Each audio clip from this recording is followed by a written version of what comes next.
au la? Bwana Yesu asifiwe. Kwa dakika hizi chache sana, kimsingi mambo yamekuwa mengi, lakini kwa matawi yote nitoe tangazo moja. Ukiwa na wimbo au mkihitaji kurekodi nyimbo, haleluya, mkihitaji kurekodi nyimbo, hakuna haja ya kwenda kwenye studio za watu wa mataifa. Unaweza ukakaribia pale kanisani, ukiwa Father James Center kwenye uwanja wa mpira. Wangapi wanafahamu? Ukiwa kwenye uwanja wa mpira kuna kanisa hapa, kuna studio pale. Bwana Yesu asifiwe. Studio ya kiwango kabisa. Haleluya. Kwa hiyo uwe ni mtu wa dhehebu gani, viongozi wenu mpo. Ukihitaji kurekodi wimbo, fika pale, wataalamu wa kinanda wapo, watakupigia muziki vizuri kwa namna mnayotaka. Kwa hiyo ni ninyi wenyewe tu. Haleluya. Mnaweza mkakaribia pale na mkarekodi nyimbo zenu. Tena ikiwezekana nitajaribu kuongea na wataalamu, labda unaweza ukampa posho tu, kama hauna muziki ukampa posho kidogo tu mpigaji wa kinanda au producer akakutengenezea, kwa sababu tunatamani kazi ya Mungu iende mbele mashuleni. Wangapi wameelewa tangazo?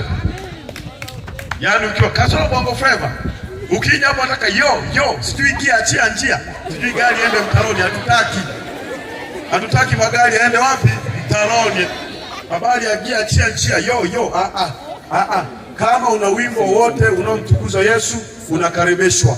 Bwana Yesu asifiwe. Bwana Yesu asifiwe.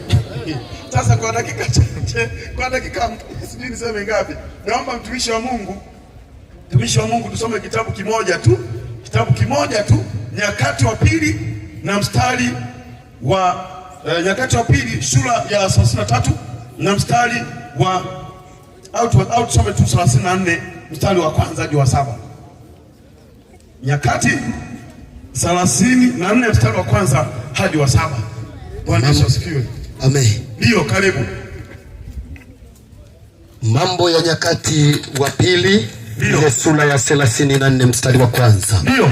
Neno la Mungu linasema, karibu. Yosia alikuwa na umri wa miaka 8. Hebu sema miaka 8. Miaka 8. Naomba kamera angalie sana huku. Miaka 8. Hebu sema miaka 8. Kuna mtu ana miaka 8 hapa? Kalikuwa nika hapa, si ndio? Kadogo.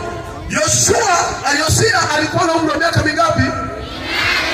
Ndio, Yosia alikuwa na umri wa miaka 8. Ndio.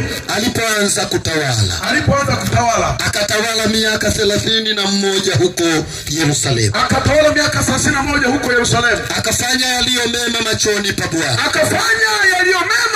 pa Bwana. Akaziendea njia za Daudi babaye. Asigeuke kwa kuume wala kwa kushoto. Hakugeuka mkono wa kuume wa kushoto. Kwa kuwa katika mwaka wa 8 wa kutawala kwake. Naye akali mchanga. Subiri. Alianza kutawala na miaka mingapi? 8. Akatawala miaka 8. 8 jumlisha 8 ni ngapi? 16. Akawa na miaka 10 na ngapi? Kwa hiyo alianza kutawala akiwa na miaka 8 na alipofikisha umri wa miaka 16. Wangapi na 16 hapa? Piga mahesabu vizuri, usichanganye kaka. 16. Wangapi na 16 hapa? Kumbe wapo bana, si ndio? Akaanza alipofikisha miaka 16, maana yake baada ya kutawala miaka 8, ndio. Akali mchanga alianza kumtafuta Mungu wa baba yake. Daudi. Hata katika mwaka wa 12.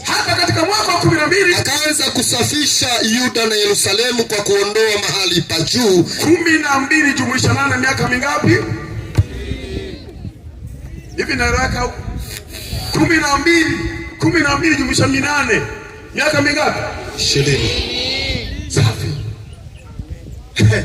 Ameanza kutawala akiwa na miaka 8. Kimsingi mtu mwenye miaka 8 ni mtoto. Lakini Biblia inasema alipofikisha miaka 16, Biblia inasema bado akiwa mchanga. Hivi kwa mfano wewe mwenye 16 tukikupa hichi utaweza? Hautapitisha budget ya Jojo.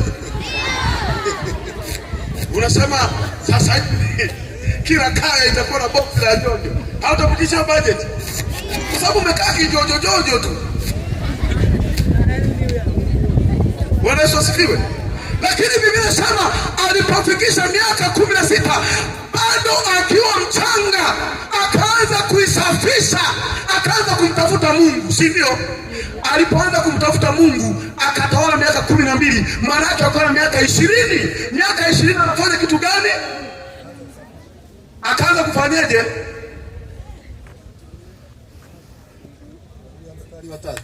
Twende speed yani.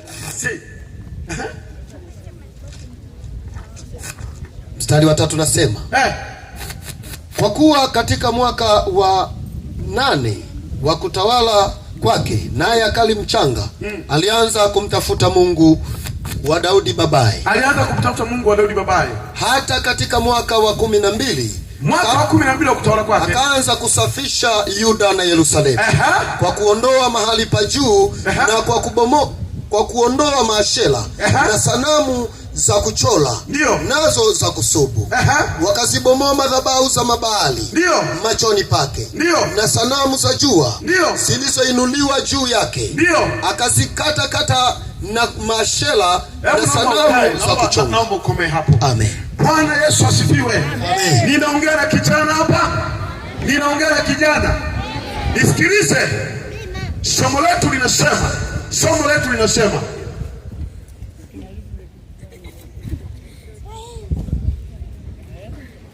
mambo binafsi ya kumtafuta Mungu. Sina muda wa kutosha, lakini neno la Mungu linasema baba yake na Yosia Amoni, yeye alitawala miaka 2 kwa sababu alimkataa Mungu. Lakini baada ya kuja Yosia, yeye akasema, Biblia inasema alianza kumtafuta Mungu akiwa na miaka 16.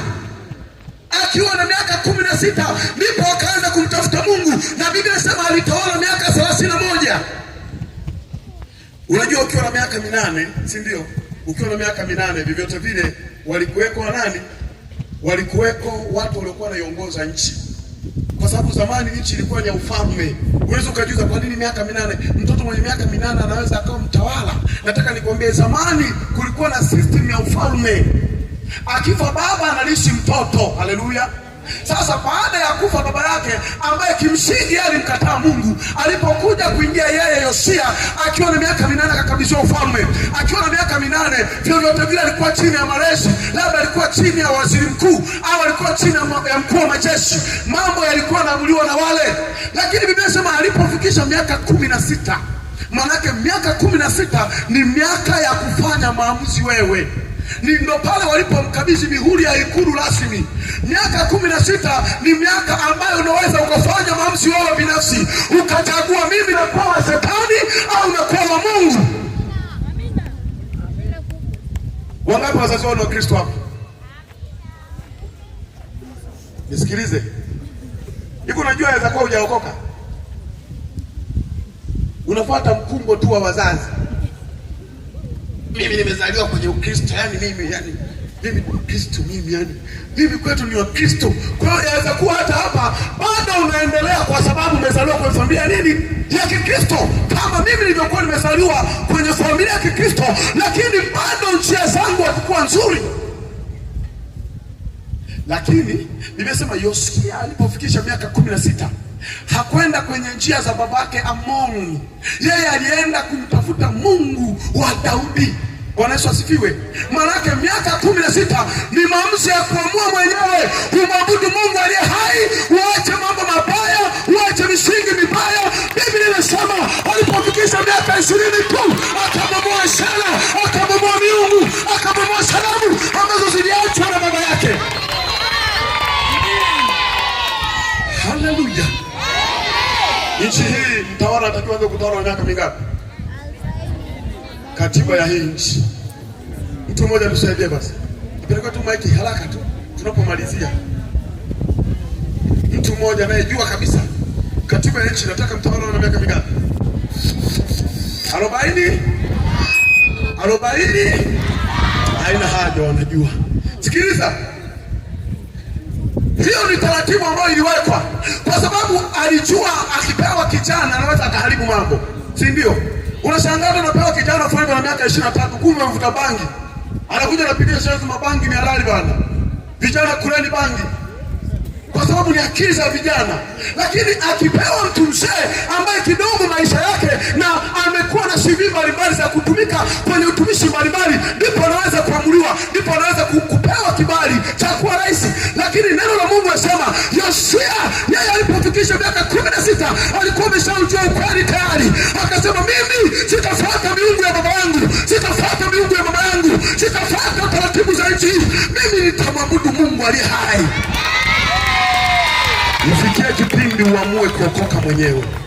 Usifuate imani ya baba. Amua mwenyewe kwamba mimi nitamwabudu Mungu wa kweli. Haleluya. Haleluya. Haleluya. Na utakapoamua kuokoka, manake mtu aliyeokoka lazima aanze kubadilisha mambo yaliyokuwa yanaenda vibaya kwenye maisha yake. Kwanza anaanza kuyabadilisha kwake mwenyewe. Kwake mwenyewe. Kama kulikuwa na tabia chafu anaziacha. Alikuwa na maisha mabaya anaviacha. Alikuwa na vitu vya ajabu ajabu. Alikuwa ni binti lakini ana tu vijana. Si wapo hivyo? Wapo hivyo. Eti tayari ameshaanza kuitwa demu. Unajua maana ya demu lakini, si ndio? Maana ya demu ni nini? Nini? Kila mtu ana nafasi yake, mwingine sema mochwali, mwingine tambara. Vyovyote vile, sikiliza. Usiwe ni wewe uliokoka na ukweli uka unaujua, ukaruhusu maisha yako, mwili wako ukachezewa na vijana. Nataka nikwambie, yuko uwezekano wa kuishi maisha matakatifu. Kuanzia leo, panga kuacha bangi, panga kuacha uzinzi, panga kuacha malaya, panga kutoka kwenye makundi maovu. Amua kubadilika na Yesu atakubadilisha. Amen. Amen. Wewe ni mtumishi wa Mungu. Na vijana wada, lile ni demu lile. Maana demu unafanyaje? Kama ni tambara unafanyaje? Kila kijana anakuwa anajifutia hapo tu. Anaenda, anakuja, vipi lile demu? Lile demu. Wewe, miaka hii, wenzako 16 wanatafuta nani? Mungu. Wewe 16 umeshajua kuvuta ni sigara likubwa. Libangi likubwa.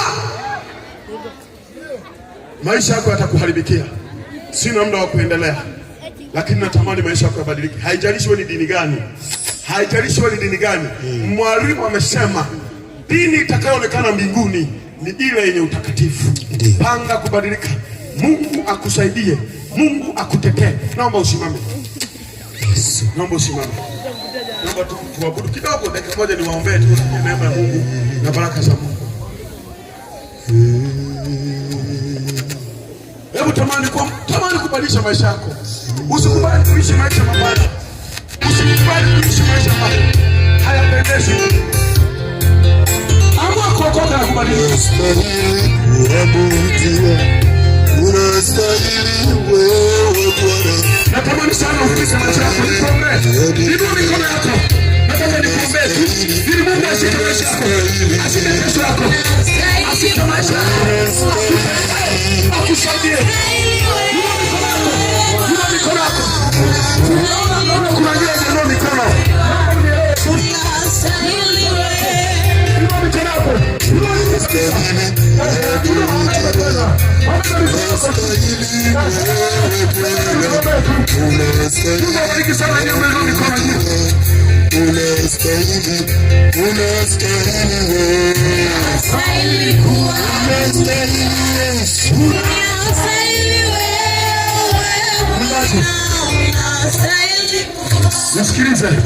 Nisikilize. Mungu anajua maisha yako. Unaweza ukaamua ndani ya umri mchache ulionao umtafute Mungu au utafute bangi. Unanielewa? Unaweza ukaamua leo umtafute Mungu wa kweli au utafute bangi. Unaweza ukaamua leo umtafute Mungu au utafute vitu vya hovyo. Unaweza ukaamua leo. Biblia inasema Yosia yeye aliamua kumtafuta Mungu akiwa na miaka 16. Miaka 20 akaanza kubadilisha mifumo ya nchi. Miaka 20 akaanza kuondoa miungu. Nataka nikwambie kuna watu hapa. Mungu akimshika Mungu watakwenda kubadilisha mifumo ya nchi hii. Unaelewa vizuri? Watakwenda kubadilisha, watakwenda kuondoa ufisadi, watakwenda kubadilisha miungu, wataenda kubadilisha kila mifumo mibaya na Watanzania hawatalia kama ukiamua kumtafuta Mungu leo wewe. Unaelewa vizuri? Hebu funika macho yako nikuombee tu. Jehova Mungu li hai, mfalme wa amani, naweka wanafunzi hao mikononi mwako. Kwa dakika chache tu nimejaribu kuzungumza habari ya mtumishi wako Yosia, ambaye akiwa na miaka 16, yeye alikuwa kijana wa tofauti, aliamua kukutafuta wewe. Mungu li hai, naweka vijana mikononi mwako. Kama kuna kijana yeyote ameamua kutafuta mambo yasiyofaa, katika jina la Yesu ninakataa roho ya dhambi, nakataa roho ya uzinzi, nakataa roho ya ushoga, nakataa katika jina la Yesu. Mungu li hai, wasaidie, watetee, kesho yao ikawe nzuri, kesho yao ikawe bora, wewe ukatawale, wewe ukamiliki, kwa kuwa wewe ni Mungu. Tawala maisha yako, tawala maisha yao kwa damu ya Yesu. Wanapoendelea na elimu yao, Mungu wakakutafuta wewe na wakaitafuta elimu, kwa kuwa wewe ni Mungu. Watetee watumishi wako katika jina la Yesu. Neema yako Yesu ikawe pamoja nao, kwa damu ya Yesu Kristo aliye Bwana Mwokozi wa maisha yetu. Amen. Chapia Bwana Yesu makofi. Chapia Bwana Yesu makofi. Mungu abariki sana. Kama Mungu atatupa neema, tutakuja kuongea na vijana mambo ya msingi sana ambayo yatawafanya kesho yao iwe bora. Mungu abariki sana. Karibu mwalimu. Amen. Bwana Yesu asifiwe. Nina tangazo moja tu, Ijumaa usikose kwenye kile chumba cha maombi. Kile cha vumbi kinatutosha kabisa. Ijumaa hii